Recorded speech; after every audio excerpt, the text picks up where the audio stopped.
In today's video, I'm going to teach you how to buy Discord Nitro with Debit Card. We'll keep this simple and clear so you can get set up in just a couple of minutes. The key idea is to add your debit card as a payment method inside Discord, and then you'll be ready to use it for your Nitro subscription. Start by opening Discord on your computer or in your browser, and make sure you're signed in to the correct account. Look toward the bottom left of the screen for the small gear icon next to your username. That's the Settings button. Click it to open your user settings. In the menu on the left, find the section labeled Billing. This is where Discord stores your payment options and invoices.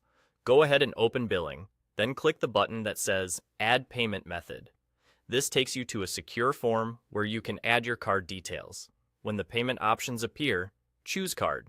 You'll now see fields for your debit card number, expiration date, and CVC or security code, as well as the cardholder name and billing address.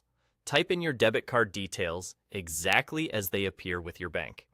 Double check for any typos, make sure the billing address matches what your bank has on file, and use the correct postal or zip code. This match is important. If something is off, the bank can decline the card, even if the number is correct. Some banks may ask for an extra verification step, like a one-time code or a quick confirmation in your banking app. If you see a prompt, complete that approval right away.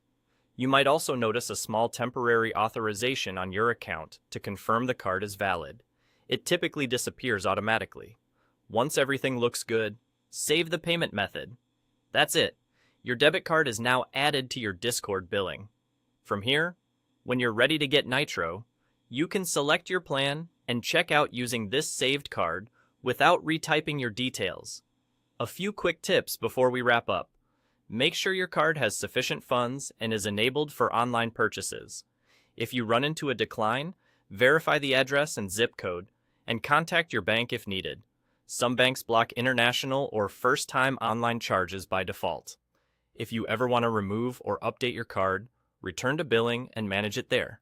And of course, only enter your card information inside the official Discord app or website. You're all set. Enjoy your Nitro perks, and thanks for watching.